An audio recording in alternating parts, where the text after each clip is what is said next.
All right, class, let's get started here. This is a bunch of boards, so we'll try to go quick through them.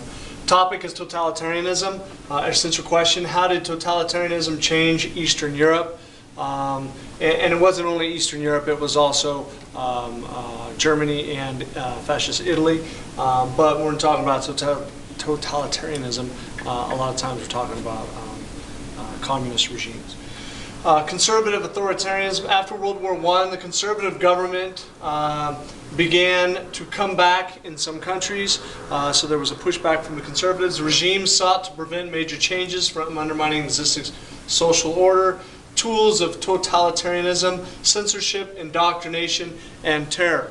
So, like I said, pertaining to the essential question, we had these kinds of regimes in Germany and Italy, but in particular Russia, which was now USSR.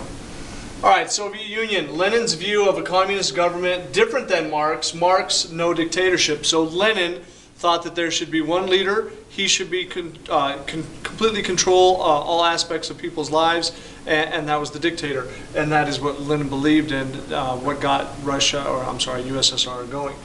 During the Civil War, it destroyed the economy. Bolsheviks starved the nation, decreased in industrialization. The Chechnya, or secret police, killed 250,000 political prisoners or people against the Bolsheviks. So this was a very difficult time in USSR.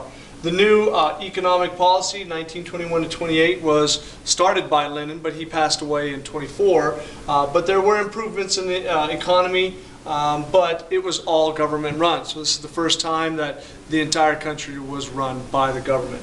Lenin dies in 24. Stalin or Trotsky, who's going to take over? Stalin, he wanted to build a stronger Russia from the inside out, putting his people into power. Trotsky, though, looked at a different permanent revolution, more of a Marxist ideal. So Trotsky, Stalin, who's going to lead, and we all know that it ended up being Stalin. Stalin puts in a 5-year plan starting in 1928. Industrial output greatly increases. In some aspects, it doubles, triples, or even quadruples, especially in steel. 25 million moved to the cities, so there's a great urbanization going on. People are getting out of the countryside, moving to the cities. Also at this time, you had collectivization of the farms, especially in the Ukraine area. Peasants are controlled and all farms are run by the state. During this collectivization, though, you had mass starvation. 10 million peasants died due to collectivization, and it was still not very effective. The collectivization was supposed to increase the output of grains. It did not do that. Stalin glorified the state and himself. People were directed to put pictures of Stalin up in their houses. There was no longer any form of religion. It was a very trying time. The Great Terror from 1934 to 38. Old Bolsheviks loyal to Lenin were killed. The army was purged. If you didn't want to take an oath to Stalin, they'd just kill you. And millions die in the gulags. And the gulags were typically in Siberia and places where people were just worked to death, literally. Now, fascist Italy. After World War I, Italy was upset that they did not get more land in the Treaty of Versailles in the northern part. Nationwide strikes lead to communism scare, so the nationwide strikes had a feel of communism towards it. The wealthy tried to find a strong leader. Who do they look for? They look for Benito Mussolini. He was a fascist leader. He used the black shirts to do his dirty work. The black shirts were nicknamed for the people, and they actually did wear black shirts. Thugs that they would go around and beat up people and eventually become his a point in which he was able to use those men as like his own personal bodyguards or people to kill whomever he wanted. Now, the March on Rome in 1922 demanded government and created his own dictatorship, so the king had to abdicate. It was a corporate state. Government controlled everything. Italy never became a totalitarian regime.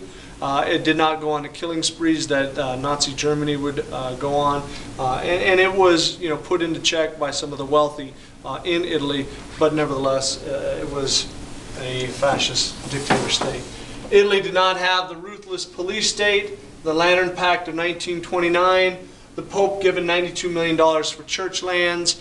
and then he was then able to live where he currently does today in the Vatican. Now, Nazi Germany, Hitler begins the Nazi Party and uses the brown shirts as his private army, so similar to the black shirts in Italy, Hitler has the brown shirts in Germany. The beer hall push fails. He writes the Mein Kampf in jail, blames the Jews for the downfall of Germany, as well as talking about how they need to seize back the lands that were taken away from World War I.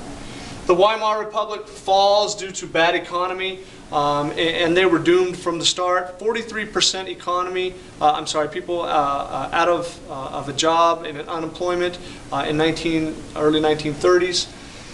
Hitler becomes chancellor in January of 1933, and shortly after that, the Reichstag, or the Congress, mysteriously catches on fire, and he blames the communists. And that's just another reason why he could use to fight against his political opponents. He pushes through the Enabling Act in March of 1933, so only a couple months later, and it gives Hitler total, complete power. Joseph Goebbels was in charge of propaganda.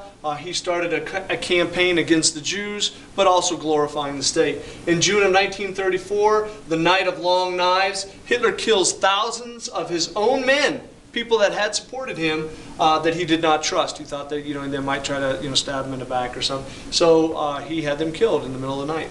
The Gestapo, or secret police, expand their persecutions. The Hitler Youth is formed to indoctrinate the youth. We have the Boy Scouts. They had the Hitler Youth, and they'd have big old parties, big rallies in the summertime where everyone would bring their tents and camp out. It was a huge, huge deal. You're indoctrinating kids as young as 5 years old into the Hitler Youth, and they're going to believe it all the way through their lives. Nuremberg laws of 1935 placed many limits on Jews, so this was a state-sponsored act, and it was nationwide. So Jews now couldn't marry outside of their own race. They, the limitations that the Nuremberg laws placed on Jews was a new thing, but it was something that hurt them very, very much. 1936, they had the Olympics. Jews and gypsies were forced out of the cities. This is also a time when it was fabled to say that Hitler did not want to shake Jesse Owens' hand after he got the gold medal, several gold medals. But then Hitler said, "I'm not shaking anyone's hand," so he wouldn't have to shake Jesse Owens' hand. Kristallnacht in 1938. Mass attack on Jews. It was the beginning of the Holocaust. Many people were persecuted. Shops were broken. It's the night of the broken glass. Shops were broken into. People were arrested. It was the beginning of the end. Hitler was very popular due to economic rebound. He builds up the army. He builds up the industrial state. And all of these things lead to war. History's no mystery. Take good notes.